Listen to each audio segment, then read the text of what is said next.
everybody. I'm Alyse Nelson, President and CEO of Vital Voices. Welcome to Vital Voices Live from Davos. We are here in Davos, Switzerland this week on the sidelines of the World Economic Forum, talking to some extraordinary leaders.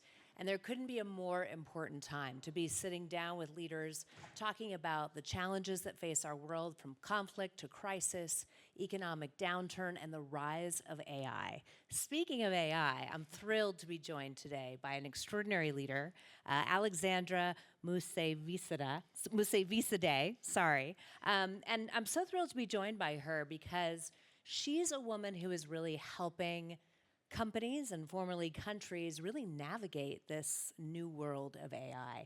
She is the co-founder and CEO of Evident. Maybe first start off, well, welcome to Vital Voices Live. Thank you for taking time out because I know you're extremely busy with the focus this year at Davos on AI. Maybe just take a step back and tell us how you got into this space, because I know you got in really early, how you founded or co-founded Evident and what you do. Well, thank you so much for having me. And it's a beautiful space here, just up in the mountains here in Davos. So I founded Evident in about 3.5 years ago. After a long career in benchmarking and doing indexes, first at Moody's on the sovereign side and at Morgan Stanley and so on. And sort of the theme running through my career has been looking at how you organize data in a way to streamline and put everyone on a level playing field. And then came a question to me back in 2018 of the experience I had in building indexes throughout my career, whether it was time to look at the strength of nations on their AI ecosystems. And it was a conversation actually with New York Times' Tom Friedman. I was in Copenhagen, and we were talking about, how do smaller countries position themselves in a world where more and more spending was happening in emerging technologies, and back then people didn't talk so much about AI, but it was definitely on the agenda. And he turned to me and he said, "How about you build an index on AI and look at how nations are performing against each other?" So we did that. I did that. And it was commissioned by a couple of governments. We launched it in 2019 when it was still really niche. I was actually then out here launching the ranking and showing where the various nations were sitting against each other. And the US was top, then China, and then came countries like Canada and UK and so on.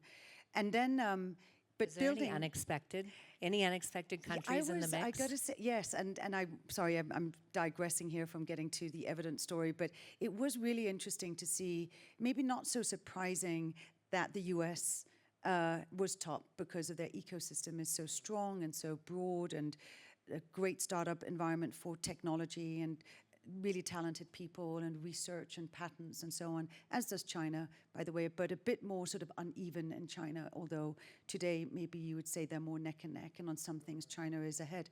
But one country that was really surprising was to just see how low Russia was at the time, and really was down, I think out of the 65 countries, it was ranked 32nd when we first released it.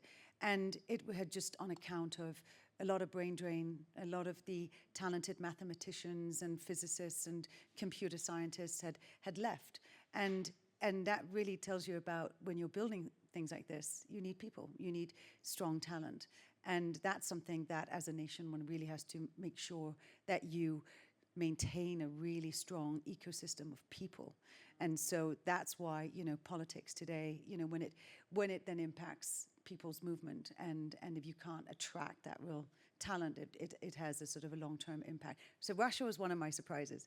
But then it became of great interest to especially the big financial services companies and the banks in particular, to figure out where they sit vis-a-vis each other back in, and this was before ChatGPT was released, so this was in mid-22, and started to get these questions around, well, how do we stack up against, say a Morgan Stanley or a Goldman Sachs or a Bank of America and so on, and was asked, could you in fact take the methodology you've built for nations or measuring countries and take that and use it for companies? And it is a very delicate thing to do, because ranking a business, and particularly a bank where AI is so existential, in terms of future growth and capabilities on, trading and onboarding and dealing with your clients. It's a very sensitive matter, so you really have to spend time on making sure that the methodology underpinning the results is really, really good. And so we spent almost a year building, 8 months building that methodology, talking to all of the specialists, and then we launched it 3 years ago. 3 years ago today. How has actually. that ranking impacted their businesses? Well, it is, so now we rank, maybe just to say a little bit about evidence. So we rank the big banks in North America and Europe. We also rank the insurance companies now. We're about to release in a couple of weeks a ranking on the payment platform, so Visa, PayPal, Amex. And then shortly we're going to be ranking the asset managers as well. We're doing a really big expansion this year, also into sort of deeper into the financial services verticals, investment banking, wealth, and so on. And then with the view to go outside of financial services next year and get into retail and get into manufacturing, because AI plays a role in every single business. So the way that it works is that we gather all of the data on what the entities are doing, and in this case, where we've been the longest in the banks, and looking at that performance and ranking them accordingly. And so what it does, it gives a sense of where they sit. And banks are very competitive, of course, so they really want to be up top. But there are also banks that are saying, look, we have not invested early on. Maybe we're just going to be a great fast follower, and that's great. So we might not be in the top 10, and we're happy being sort of somewhere between 10 and 20, or it depends on sort of, which bank you're talking to. And we're just starting, but we're learning so much from the leaders. So it's used by the top performing banks to make sure that they're not falling behind compared to their competitors, and they're keeping up that pace. And then it's used for banks that are fast followers to set their strategy, to look at what are really good best practices, to get inspired by others that are leading that charge. And then sort of the banks sort of lower down the index would be banks that are just embarking on thinking about, how to even start. And so we work with all of them. And it will be different questions on, what to tackle first, depending on where you are on that journey. So that's how it works with the banks. So let's talk a little bit about Davos. And thank you again for taking time out of your very busy schedule to join us here to give us your insights. What has changed here in Davos from last year to this year? Because we know AI is moving rapidly. Yes, I mean, it has changed a lot since last year. And I would just maybe, for our listeners, sort of maybe back up a couple of years, because I think what we have now seen the conclusion of is the end of the era of AI potential, talking about, what can it do, and, what's this technology, to moving into an era of impact and adoption.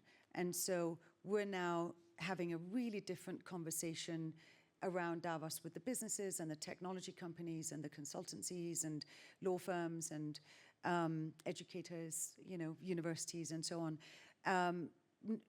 There's no longer, let's try and test this out. Well, there is, of course, there's a lot of testing going on, but much more about things have been tested that we can see have really good impact and is really working.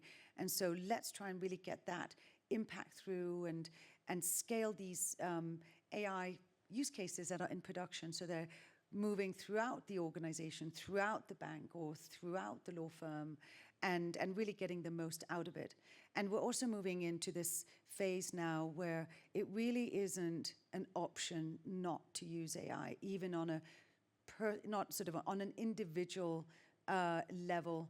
Obviously we work very closely with the banks, but as an employee in a bank, so there are people who are thinking about systems change and how do we completely change the onboarding process or the way that our chatbot works. But then you've also got AI rolled out for all employees, where it's on you to use it in your day-to-day flow, organize your meeting schedule, figure out how you can prepare for a meeting, or produce the deck that you've got to send to your boss or whatever it is. So everyone now is, and in most cases, I would say most banks, is actually mandatory, which I think is a really good idea, because we all feel a bit too busy to change our habits, and this is really a technology that is forcing us to change our habits.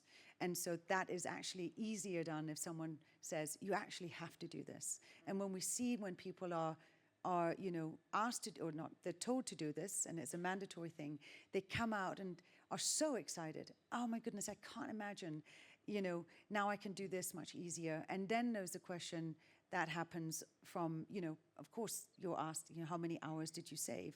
And you're seeing so many hours saved now from anyone across the business. They're saving 4 hours, 6 hours, 8 hours, 10 hours, depending on what their job is. And you actually see, so much more, people are much happier in their jobs because they're feeling, yeah, I've got this. This is what everyone's talking about. I'm using it in my role. I feel better prepared. I feel more confident. I feel, and so we're definitely seeing that that rollout of training and having an ambassador in your team that is helping out with questions has really had a great impact for everyone. And so that's a change in Davos today as well. Yeah. Well, I have to ask because the tech sector, of course, more broadly, is heavily dominated by men. Being a woman in this space, what has that been like? Are you seeing maybe with the rise of AI, maybe more women coming in to the tech space more broadly? Talk a little bit about what it's like as a woman leading this incredible organization focused on AI and utilizing AI. Yes, I would say, maybe just on that question in terms of what's going on in Davos this year, which is different. And that is, again, this sort of back to we know so much more about the AI technology today and sort of its trajectory and where it's going. But there is a tension still in terms of the timeline. And the two biggest voices, I think, is Demis Hassabis, who is the CEO of DeepMind, which is owned by Google. He's based in the UK and is driving so much forward in terms of he's done something called protein folding, which is sort of in the medical space, and set up a company called Isomorphic under DeepMind, but has been very heavily involved in the development of their foundational model, their large language model called Gemini 3 that was just released recently, the latest version, which is amazing, which is phenomenal. And that debate around, when are we going to start seeing things like job replacement? We can definitely talk about that as well, but also sort of when we're going to see super intelligence, which he thinks is more like 5 to 10 years away. And that's juxtaposed against others like a Dario Amodei, who's the CEO of Anthropic, who's also one of the leading organizations developing large language models for us and for businesses and so on, who has a shorter timeline on job displacement and on super intelligence. And so that is very much playing out at Davos this year. What is the actual timeline for that? And it is important because, we need to prepare as businesses and societies and so on. But to get to the female point, it is, and those are, of course, two gentlemen, but you also see in the AI field, there are actually some amazing female leaders in this space. JP Morgan, which comes up top of our index, is incredibly strong on AI. They were out early on. Jamie Dimon went out in 2017 and said, we're going to be AI first business, which is the first step to take as a leader. We can talk about leadership in a minute. But the first thing he did was to hire he said, I need to have the best AI mind in JP Morgan to help me on this journey. And he reached out and got Manuela Veloso, who was leading on AI and robotics at Carnegie Mellon, to come in and head up his AI research team, which is now almost 300 researchers strong, and and she's a legend. And he was very fortunate to be able to get Manuela Veloso in, and she has been absolutely terrific in leading the thinking for a really big organization like JP Morgan and being an incredible voice on the power of AI, where it's going, very, very sober and thoughtful on this technology and what it can do, and a big optimist. She's a really great optimist.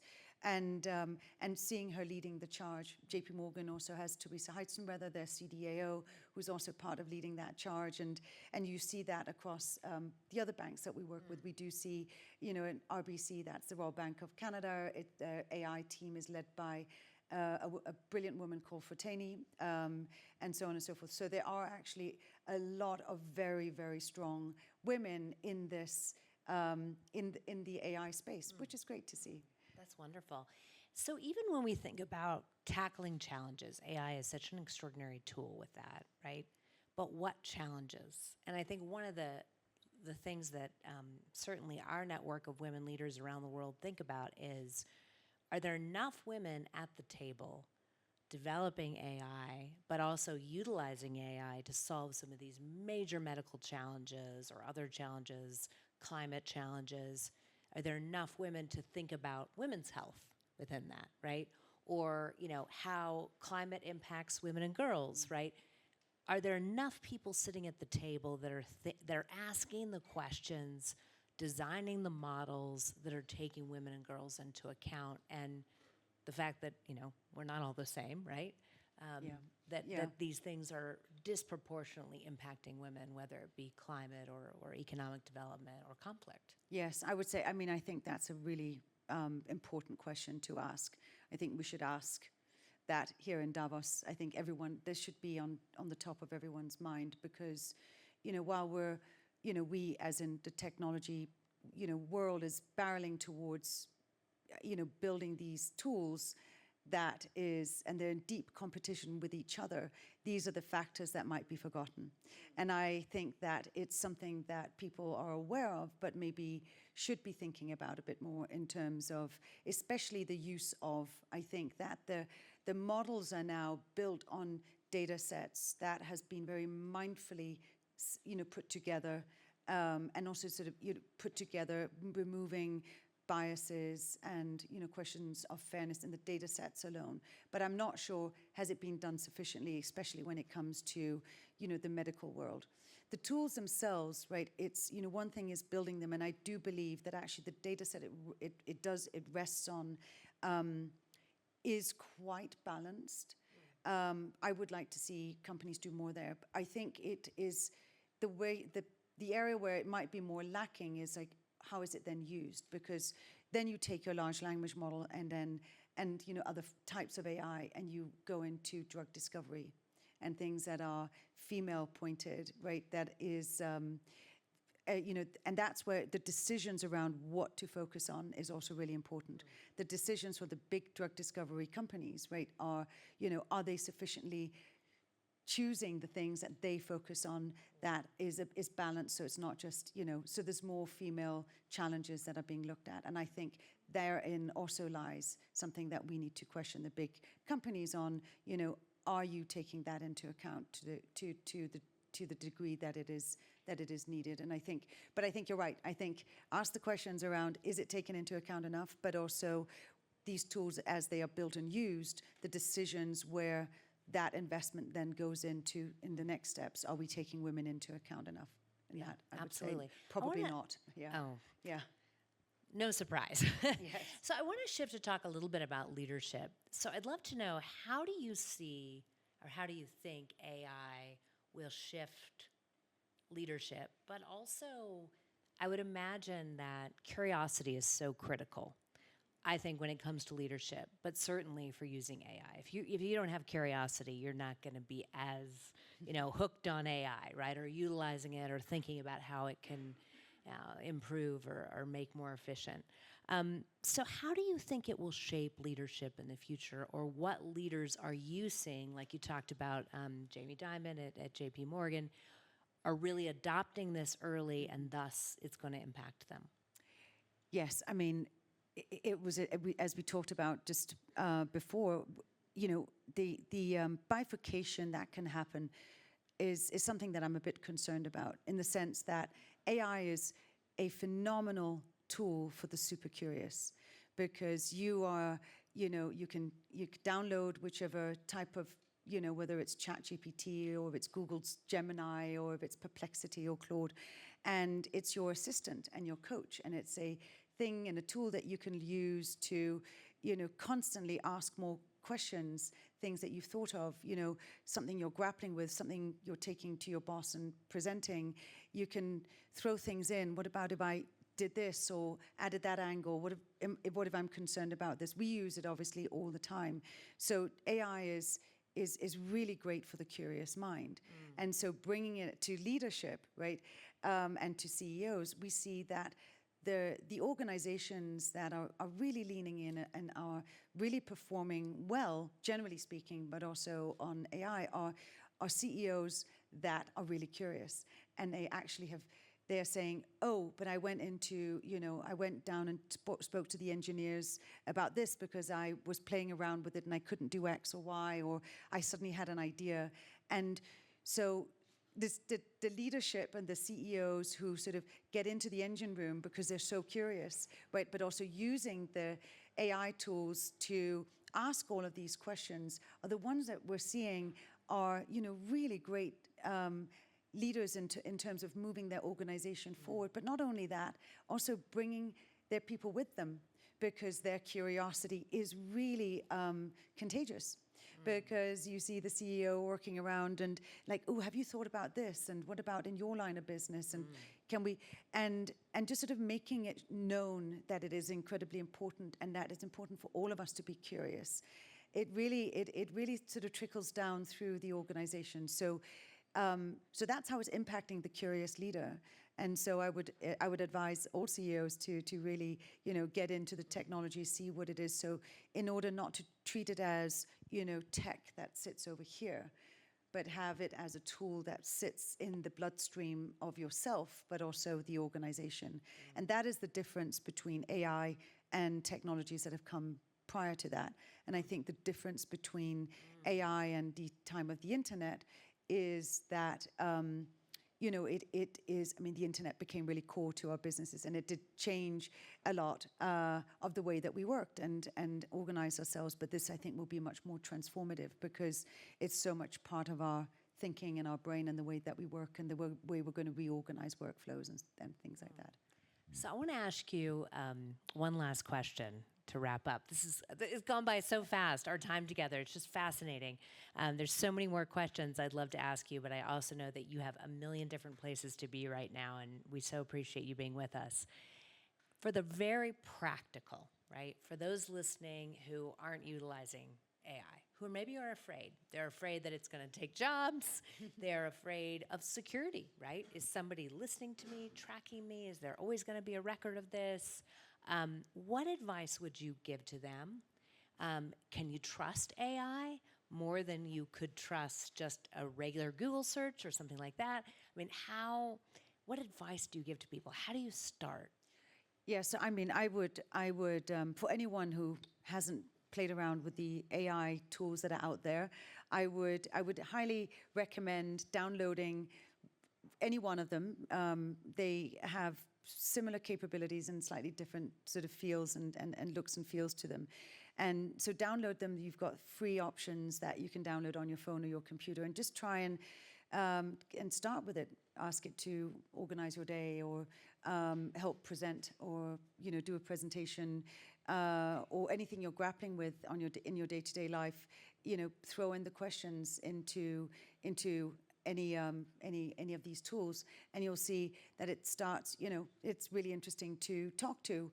And I think anyone and everyone should, whether you're a teenager or, older, and you should, it can be a tremendous help for your everyday life, but also asking great questions and sort of, as I said before, like a bit of a coach. But of course, there are things that are concerning, right? We should be worried about any time that we put information into the, onto the internet or anywhere. And the same would be for any large language model tool. It is, we put our private conversations in there and images, there is always a slight risk with that. And I know there's a sort of a deeper level risk in terms of, as we were talking about before, in terms of, women being trolled with AI tools, and that's definitely something of great concern.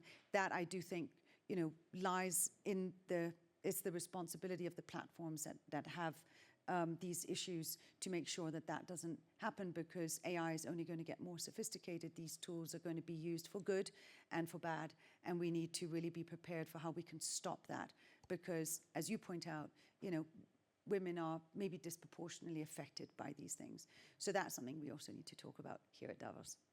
Well, thank you so much, Alexandra. And quite honestly, I feel better that you're in those conversations. And thank you for your leadership and for being with us today and these incredible insights. So I'm Alyse Nelson. This is Vital Voices Live from Davos. Thank you all so much for joining us. Please stay tuned for more to come.